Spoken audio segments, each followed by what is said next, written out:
Major Mohammad Ali Shah साहब आपसे समझेंगे, क्या लगता है कि कामयाब होगा तो कुछ पुरसकून माहौल बनाने में कामयाब होते हुए नजर आएंगे? यही मकसद क्या इस दौरे का नजर आता है? जी, आपका बड़ा अच्छा सवाल है रम जी। देखिए, इस दौरे के बाद जो कि महमूद अब्बास का है अभी रूस के अंदर, तकरीबन 3 दिन का है ये दौरा। और ये इस दौरे के बाद फिर वो जाएंगे तुर्की। तुर्की में वहां पे वो एड्रेस करेंगे वहां के पार्लियामेंट पे। और एक और बात है, प्रेसिडेंट पुतिन साहब ने अफसोस जताया है कि जितने भी सिविलियन डेथ्स हुए हैं वहां पे, जो ताबड़तोड़ हमले हुए हैं उनका, अब ये बात गौर करने वाली बात है कि रूस के अच्छे संबंध हैं इजराइल से भी, और रूस के अच्छे संबंध हैं फलस्तीन से भी। दोनों तरफ से अच्छे संबंध हैं। फिर ये इजराइल का समर्थन कर रही है अमेरिका, ये रूस भी सब जानते हैं ये बात। तो यहाँ पर मैं देखूंगा, इस तरीके से मैं देखूंगा कि दुश्मन का दुश्मन दोस्त एक तरीके से, क्योंकि ईरान जो है, जो कि उनके बिल्कुल फलस्तीन के गाजा पट्टी के समर्थन में है, और ईरान ने सपोर्ट जताना शुरू कर दिया बिल्कुल कि भाई अब इजराइल पे इस बार हमला करेंगे, हर तरफ से, हर फ्रंट से हम हमला खोलेंगे, चाहे हिजबुल्ला हो लेबनान का, चाहे हौती रेबल्स हो यमन के, या ईरान की तरफ से सपोर्टेड, या हमस हो जो कि जिसमें ताकत अभी बिल्कुल नहीं रही, चाहे हमस हो चाहे कुछ भी हो, तो वो हर तरीके से सपोर्ट करेंगे। अब गौर करने की बात है, दिलचस्प बात यह है कि साउथ पैसिफिक से चीन की भी एंट्री हो गई है इस युद्ध के अंदर। इजराइल गाजा वॉर के अंदर अब चीन की भी एंट्री हो गई है जी। और चीन जो इजराइल, देखिए अमेरिका समझता है कि ईरान भी काफी क्रिटिकल रहा है चीन की गतिविधियों से, कि चीन की हरकतों से उस रीजन में। लेकिन अब चीन आ गई है इस युद्ध के अंदर, मतलब एक तरीके से चीन की भी एंट्री हो चुकी है। तो अमेरिका ये बात समझती है कि पिछले माजी में ईरान क्रिटिकल रहा है चीन का, अब वो चीन के साथ एक तरीके से, मैं बोलूंगा एक तरीके का हाथ मिलाएगा। तो ये बात अमेरिका समझता है, मगर क्या इजराइल इस बात को समझते हैं? शायद वो भी समझते होंगे।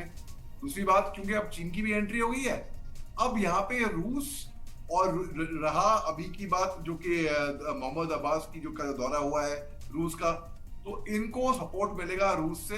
रूस ने, हालांकि प्रेसिडेंट पुतिन के ऊपर इंटरनेशनल कोर्ट ऑफ जस्टिस ने युद्ध अपराधी का करार लगाया है, इन पे अरेस्ट वारंट भी जारी किया है। प्रेसिडेंट पुतिन भी कहीं बाहर कहीं जाते नहीं है। अब गौर करने वाली बात है, क्योंकि प्रेसिडेंट पुतिन के ऊपर इल्जाम है कि इन्होंने यूक्रेन में कई सारे सिविलियंस को मार दिया, मास ग्रेव वहां पे लगा दी। एक के बाद एक प्रेसिडेंट पुतिन निंदा कर रहे हैं कि सिविलियंस की जो खात्मा हुआ है गाजा पट्टी में, उसकी निंदा करी है। तो ये कई लोग बोलेंगे ये काफी आयरॉनिकल है। मैं कहूंगा कि देखिए, इंसानियत के तौर पे तो कोलैटरल डैमेज जो रशिया और रूस और यूक्रेन का हुआ, वो बहुत अफसोस की बात हुई। ये जो इजराइल ने किया है गाजा पट्टी में, इसको मैं कोलैटरल डैमेज का करार नहीं दे सकता हूँ, क्योंकि यहाँ पे 29,000 लोग, मासूम, बेगुनाह, मजलूम, लाचार, बच्चे, खवातीन, बुजुर्ग मारे गए हैं। कितने अपाहिज हो गए हैं। 15,000 से ज्यादा नए न्यूबॉर्न बिल बिलाते हुए बच्चे मारे गए हैं। तो इसको मैं कोलैटरल डैमेज का नाम नहीं दूंगा मैं। जी। प्रेसिडेंट पुतिन, हालांकि प्रेसिडेंट महमूद अब्बास ने भी बोला है कि हम टॉलरेट नहीं करेंगे, हम बर्दाश्त नहीं करेंगे कि अगर फलस्तीनियों को अपने घर से निकाला जाए, बेघर कर दिया जाए। अब देखना यह है कि रूस तो खुद जरा भी वॉर में है, और जंग में, जैसे हमारे प्रधानमंत्री साहब ने भी बोला है, किसी का फायदा नहीं होता है, सबका नुकसान ही होता है। बिल्कुल। और इसी वजह से कहा जा रहा है कि कोई तो रास्ता यहाँ पर अख्तियार किया जाए जिससे जंग को रोका जा सके। मेजर मोहम्मद अली शाह साहब, क्योंकि अब तक हमने देखा था कि अमेरिका तो पूरी तरह से हिमायत देता हुआ, हथियार देता हुआ, हर तरह का सपोर्ट करता हुआ इजराइल की ओर से नजर आया था, लेकिन दूसरी तरफ रशिया, चाइना, ये वो मुल्क हैं जो जरूर हिमायत दे रहे थे, लेकिन खुलकर मैदान में सामने नहीं आए थे। अब मुलाकातों का दौर देखने को मिल रहा है, बयानबाजी जो है वो बढ़ती हुई नजर आ रही है। तो क्या लगता है, सूरत हाल कुछ तब्दील होती हुई इस जंग के मैदान की दिखाई देगी क्या? जी हाँ, देखिए, रूस और चीन खुल के जंग के मैदान में नहीं आए थे, और रूस अभी भी नहीं आ रहा बल्कि खुल के जंग के मैदान में, मैं तो ये बोलूंगा, क्योंकि रूस की दोस्ती है इजराइल से भी और फलस्तीन से भी। हालांकि वो समर्थन जताएंगे कि भाई जो मासूम, बेगुनाह जो सिविलियन मारे गए हैं उसकी तरफ से वहां पे सपोर्ट जताएंगे हल्का हल्का सा। लेकिन क्योंकि रूस तो अभी खुद बेचारा अभी जंग के अंदर है और जंग में फायदा किसी को होता नहीं है। उनकी इकोनॉमी खुद डाउन हो रही है। उनके पास वो जंग कब खत्म होगी रूस और यूक्रेन की मालूम नहीं। चीन जो है अभी जो भी खुल के सामने नहीं आता, लेकिन चीन इतना शातिर है, समझदार है, इतना चालाक है कि वो खुल के नहीं आके अमेरिका के आगे सामने भाई आ जाओ मैं खड़ा हो गया हूँ, ऐसा नहीं करेगा चीन। लेकिन पर्दे के पीछे से छुप के, और क्योंकि इतना शातिर है चीन, तो इनकी भी, चीन की भी इसमें मैं कहूंगा कि एंट्री अब हो चुकी है। रूस की एंट्री अभी मैं कहूंगा कि नहीं हुई है, मगर अल्टीमेटली क्योंकि इजराइल को सपोर्ट करता है अमेरिका, जी। और अमेरिका दोस्त नहीं है रूस का। ये रिश्ता समझना पड़ेगा, एक बड़ा पेचीदा रिश्ता है ये। तो दोस्त हुआ इजराइल का अमेरिका, रूस का दोस्त है इजराइल, मगर रूस की बनती नहीं है अमेरिका से, उसका दुश्मन है वो, जाहिर सी बात है। तो फिर और अब ये भी एक साइन है, जब फलस्तीन के प्रेसिडेंट महमूद अब्बास जब वहां पे जाते हैं रूस के अंदर, बात करते हैं और प्रॉपर अच्छा खासा कुछ 3 दिनों का वहां पर दौरा होता है, तो हो सकता है कि रूस अल्टीमेटली हमको समर्थन दिखाए और सपोर्ट दिखाए खुल के, ये भी हो सकता है। लेकिन हालांकि मैं समझता हूँ कि रूस अभी तक तो इस हालत में नहीं है कि खुल के आ जाए सामने और बोले, भले ही चीन भी खुल के आ जाए सामने और बोले कि हम टक्कर ले लेंगे, हम दिखा देंगे, हम सपोर्ट करेंगे इनको, खुल के नहीं करेंगे।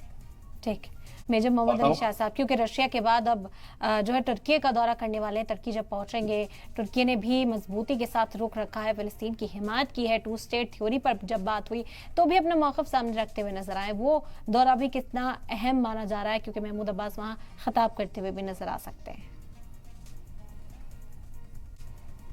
होगा क्योंकि तुर्की ने भी तुर्की क्या अल्टीमेट, देखिए तुर्की का जो है वो पक्ष तो होगा गाजा पट्टी की ओर, most of the Muslim world का पक्ष होगा गाजा पट्टी की ओर, इसमें तो कोई शक की बात है ही नहीं। इसके बाद ये बात, हाँ, सऊदी अरेबिया और जॉर्डन को छोड़ के जिन्होंने बोला है कि उनकी एयर स्पेस, उनकी हवा स्पेस इस्तेमाल नहीं होगी रॉकेट के लिए, कोई भी मिसाइल के लिए, इसराइल पे हमला करने के लिए, या ईरान से अगर दिखती है तो उसको मार गिराएंगे।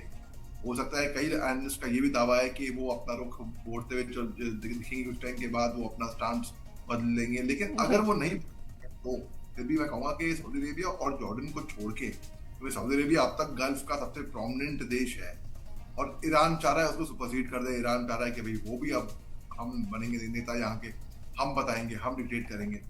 तो तुर्की जो है उसकी ऐसे कोई ऐसे एम्बिशंस है नहीं, लेकिन अभी तुर्की में भी थोड़ी बहुत, पहले बहुत वेस्टर्नाइज था तुर्की, धीरे धीरे कंजर्वेटिव की तरफ को आ रहा है तुर्की, वो भी उस तरफ को मोड़ रहा है। तो ये तुर्की का भी दौरा इसके बाद, रूस के बाद, काफी अहम है। और जाहिर सी बात है महमूद अब्बास वहां पे जा रहे हैं सपोर्ट जताने के लिए, क्योंकि युद्ध के दौरान जब लोग मर रहे हैं वहां पे, तो वैसे तो कोई फ्रेंडली रिलेशन, डिप्लोमेटिक रिलेशन या उसको जाएंगे नहीं, जाएंगे तो केवल सपोर्ट जताने के लिए।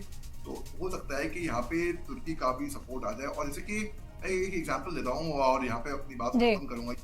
देखिए एक मुल्क है जो, फर्ज करिए, जो 2 स्टेट सोल्यूशन में यकीन रखता है, वो कहेगा कि हम ना हैं, हम ना वहां के हैं, हम बीच में, हम ये भी दोस्ती है, वो भी दोस्ती है, लेकिन उसको मजबूरन एक साइड लेनी पड़ने को मजबूर हो जाता है वो मुल्क।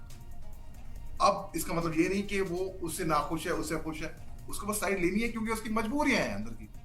तो उस तरीके से मैं देख रहा हूँ कि इसमें और अन्य मुल्क जुटे हुए दिख रहे हैं। बिल्कुल, अब देखना होगा कि किसका क्या मौक़िफ़ होता है और ये कोशिशें क्या रंग लाती है। बहरहाल बहुत शुक्रिया आप लोगों का, आपने अपना कीमती वक्त दिया, चर्चा में आप शामिल हुए।